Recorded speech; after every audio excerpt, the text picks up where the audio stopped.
नमस्छात्राय सततम Sanskrit वयुनम channel पर आप सभी का हार्दिक स्वागत है। अष्टांग हृदय की इस श्रृंखला में हमने पूर्वोक्त वीडियो में हमने दो प्रकार की औषधियों के बारे में जाना था, शोधन औषधि और समन औषधि। अब शोधन औषधि और समन औषधि का कब कैसे उपयोग होता है, तस्य विषयमाह औषधम उक्तम तस्य विषयमाह। तो औषधों को बता दिया, अब उनके जो विषय है उनको निर्दिष्ट करते हुए महर्षि वाग्भट्ट कहते हैं, शरीर जहानाम दोषाणाम क्रमेण परम औषधम बस्तिर विरेको वमनम तथा तैलम घृतम मधु।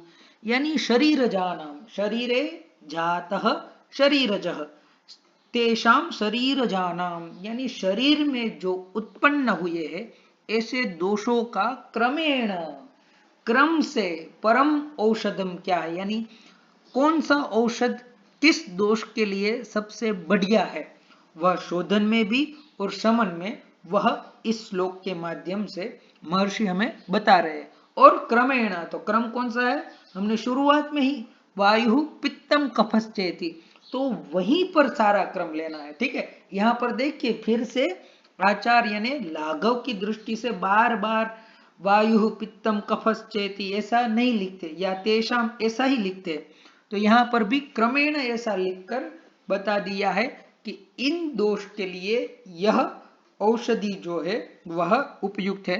तो सबसे पहले दूसरी पंक्ति में शोधन औषधियों को बताते हुए, शोधन कर्म को निर्दिष्ट करते हुए कहते हैं, बस्तिर विरेको वमनम। तो यथाक्रम से हम देखेंगे तो वायु दोष के बढ़ जाने पर बस्ती, फिर पित्त दोष के बढ़ जाने पर विरेचन और कफ दोष के बढ़ जाने पर वमन दिया जाता है। और उसी प्रकार शमन औषधि के लिए वायु के दोष का समन करने के लिए तेल, पित्त दोष का समन करने के लिए घृत और कफ दोष का समन करने के लिए मध जो है वह सर्वश्रेष्ठ औषधि कही गई है। तो चलिए और विहंग अध्ययन करते हैं। तो शरीर जानाम वातादीनाम क्रमेण यथासंख्येन परिपाठ्य उद्देश्य निर्देशेन परम औषधम प्रधान औषधम।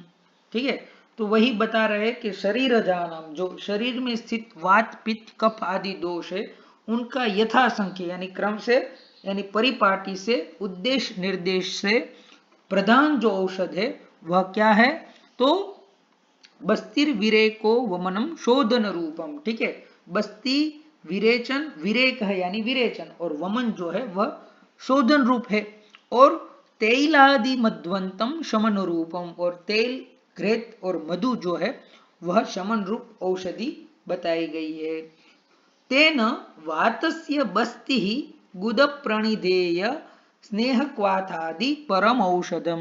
तो वात दोष के बढ़ जाने पर यदि शोधन का प्रयोग करना है तो गुदा मार्ग से हम स्नेह क्वाथ आदि जो प्रोसीजर करते हैं उसी को हम क्या कहते हैं, बस्ती।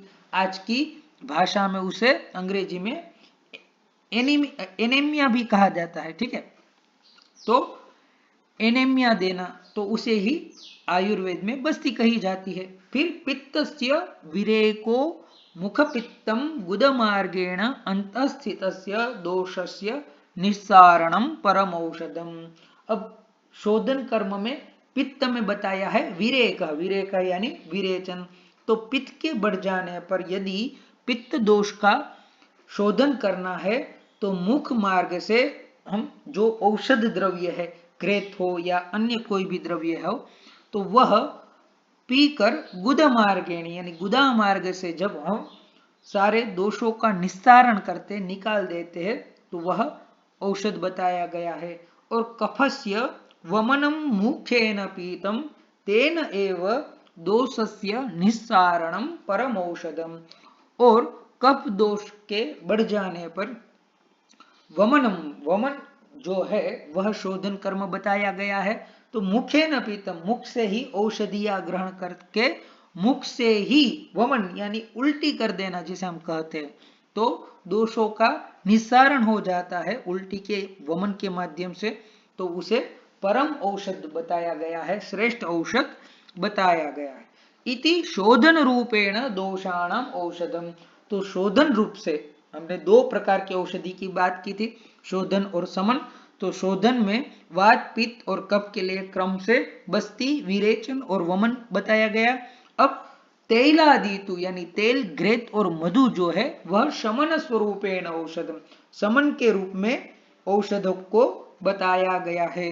तथा इति क्रमेण यानी उसी क्रम से, यानी वात के लिए कौन सा श्रेष्ठ समन औषध है, तेल, पित्त के लिए कौन सा श्रेष्ठ समन औषध है, घृत, और कफ के लिए माक्षिकम परम औषधम, कफ के लिए मध जो है, हनी जो है वह सबसे बढ़िया परम औषध है। प्रधानम औषधम इति यावत, यानी परम औषधम यानी श्रेष्ठ औषध, प्रधान औषध।